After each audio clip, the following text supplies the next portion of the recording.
പൊന്നുകൊണ്ട് മൂടാമെന്ന് പറഞ്ഞാലും ഈ സ്ത്രീകളെ വിവാഹം കഴിക്കരുത് എന്നാണ് ചാണക്യൻ പറഞ്ഞിട്ടുള്ളത്.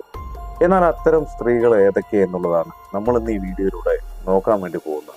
എന്ന് വെച്ചാൽ ചാണക്യ നീതിയെ കുറിച്ചിട്ടും ചാണക്യനെ കുറിച്ചിട്ടും ഒക്കെ തന്നെ നമ്മുടെ പൂർവികന്മാർ പറഞ്ഞിട്ട് നമുക്ക് ധാരാളം അറിവുകൾ ഉണ്ടാവും.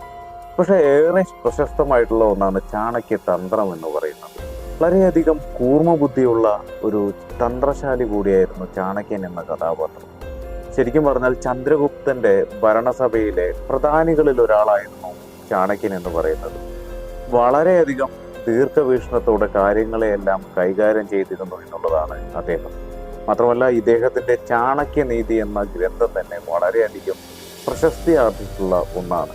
അതുപോലെ തന്നെയാണ് ചാണക്യന്റെ ഓരോ വാക്യങ്ങളും അത്രയേറെ പ്രാധാന്യമറിയിക്കുന്ന അല്ലെങ്കിൽ ആ പ്രാധാന്യത്തോടു കൂടിയിട്ടാണ് ഇന്നും ജനങ്ങൾ കണക്കാക്കുന്നതും. മാത്രമല്ല അദ്ദേഹത്തിന്റെ ഓരോ വാക്യങ്ങളും കുടുംബത്തെക്കുറിച്ചിട്ടും അതേപോലെ തന്നെ ദാമ്പത്യ ജീവിതത്തെക്കുറിച്ചിട്ടും രാഷ്ട്രീയത്തെക്കുറിച്ചിട്ടും സാമ്പത്തികമായിട്ടുള്ള അതിൻ്റെ അടിസ്ഥാനത്തെക്കുറിച്ചിട്ടും എല്ലാം തന്നെ കൃത്യമായിട്ട് മനസ്സിലാക്കാൻ ചാണക്യനീതി എന്ന ഗ്രന്ഥത്തിലൂടെ പിൽക്കാലത്ത് ലോകത്തിന് സഹായകമായിട്ടുമുണ്ട്.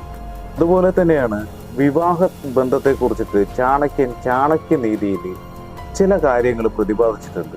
അവ എന്തൊക്കെയാണെന്നും എന്താണ് അതിൽ ശ്രദ്ധിക്കേണ്ടതെന്നും എന്നുള്ള കാര്യങ്ങളാണ് നമ്മൾ ഇനി നോക്കാൻ വേണ്ടി പോകുന്നത്.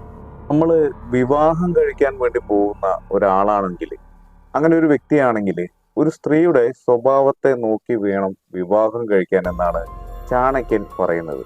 അല്ലാത്ത പക്ഷമാണെന്നുണ്ടെങ്കിൽ അത് ദാമ്പത്യ ജീവിതത്തിന്റെ പ്രതിസന്ധികളിലേക്കും സമാധാനക്കേടിലേക്കും ഒക്കെ തന്നെ നമ്മളെ നയിക്കുമെന്നാണ് ചാണക്യൻ പറയുന്നത്. അതുപോലെ തന്നെ അതുകൊണ്ട് തന്നെ സൗന്ദര്യം മാത്രം നോക്കി അത് വിശ്വസിച്ചിട്ട് ഒരിക്കലും ഒരു സ്ത്രീയെ വിവാഹം കഴിക്കുന്നത് അത് നിങ്ങളുടെ ജീവിതത്തിൽ വലിയ വലിയ ദുരിതങ്ങൾ വിളിച്ചു വരുത്തുന്നതിന് കാരണമാകുമെന്നാണ് ചാണക്യൻ വെളിപ്പെടുത്തുന്നത്. പല ഘട്ടങ്ങളിലും ബുദ്ധിയില്ലാത്ത സ്ത്രീകളെ വിവാഹം കഴിക്കുന്നതും ജീവിതത്തിൽ പ്രതിസന്ധികൾ വർദ്ധിപ്പിക്കുന്നു എന്നുള്ളതാണ്. എന്ന് വെച്ചാൽ സൗന്ദര്യമുണ്ടെങ്കിലും ബുദ്ധിയോടെ ഒരു കാര്യം ചെയ്യാൻ സാധിക്കാത്ത ഒരവസ്ഥയാണ് ഉണ്ടാവുന്നതെങ്കിൽ അത് പല ഘട്ടങ്ങളിലും നമ്മുടെ ജീവിതം തകിടം മറിക്കുമെന്നുള്ളതാണ്. അതുകൊണ്ട് തന്നെ ഇത്തരം കാര്യങ്ങളെല്ലാം തന്നെ നമ്മൾ ശ്രദ്ധിക്കണമെന്നുള്ളതാണ്. സൗന്ദര്യത്തിന്റെ മുൻതൂക്കം നൽകുന്നവര് ബുദ്ധിയുടെ കാര്യത്തിലും അല്പം മുൻതൂക്കം നൽകി ശ്രദ്ധിക്കുന്നത് വളരെയധികം നല്ലതാണ്. പിന്നെ വിവാഹത്തിന്റെ കാര്യത്തിൽ കുടുംബ പാരമ്പര്യത്തിനും വളരെയധികം പ്രാധാന്യമുള്ള ഒരു പ്രാധാന്യമുണ്ട് എന്നുള്ളതാണ് ചാണക്യൻ പറയുന്നത്. കാരണം കുടുംബ പാരമ്പര്യമില്ലാത്ത സ്ത്രീകളിൽ അവർ എപ്പോഴും കുടുംബത്തിൽ പ്രശ്നങ്ങൾ ഉണ്ടാക്കിക്കൊണ്ടേയിരിക്കും എന്നുള്ളതാണ് ചാണക്യൻ പറയുന്നത്.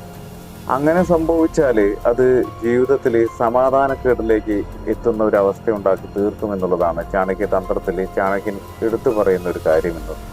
എന്നാൽ കുടുംബ പാരമ്പര്യമുള്ള പെൺകുട്ടിയാണെങ്കിൽ അവര് കുടുംബത്തില് സന്തോഷവും സമാധാനവും നിലനിർത്തുന്നതിനായിട്ട് എപ്പോഴും ശ്രദ്ധിക്കുന്നത് കാണുമെന്നും ചാണക്യൻ എടുത്തു പറയുന്നുണ്ട്. ഇപ്പോൾ ഒരു ഉദാഹരണത്തിന്, നിങ്ങൾ വിവാഹം കഴിച്ചിട്ടുള്ള ഒരു പെൺകുട്ടി സ്ഥിരമായിട്ട് നുണ പറയുന്ന വ്യക്തിയാണെങ്കിൽ നിങ്ങളുടെ ജീവിതം പ്രശ്നത്തിലാവുന്നു എന്നുള്ളതാണ്.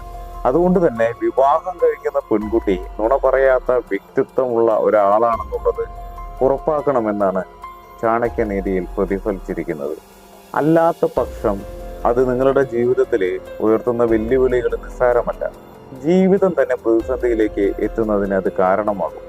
ഇത്തരം കാര്യങ്ങളൊന്നും ശ്രദ്ധിക്കാതെ ഇത്തരം കാര്യങ്ങളെ നിസ്സാരവൽക്കരിക്കുമ്പോൾ അത് പ്രശ്നങ്ങൾ കൂടുതൽ വഷളാക്കുകയാണ് ചെയ്യുന്നത്. അതുകൊണ്ട് തന്നെ വിവാഹ കാര്യത്തിൽ ചാണക്യൻ പറഞ്ഞ കാര്യങ്ങൾ മനസ്സിലൊന്ന് വെക്കണമെന്നുള്ളതാണ്.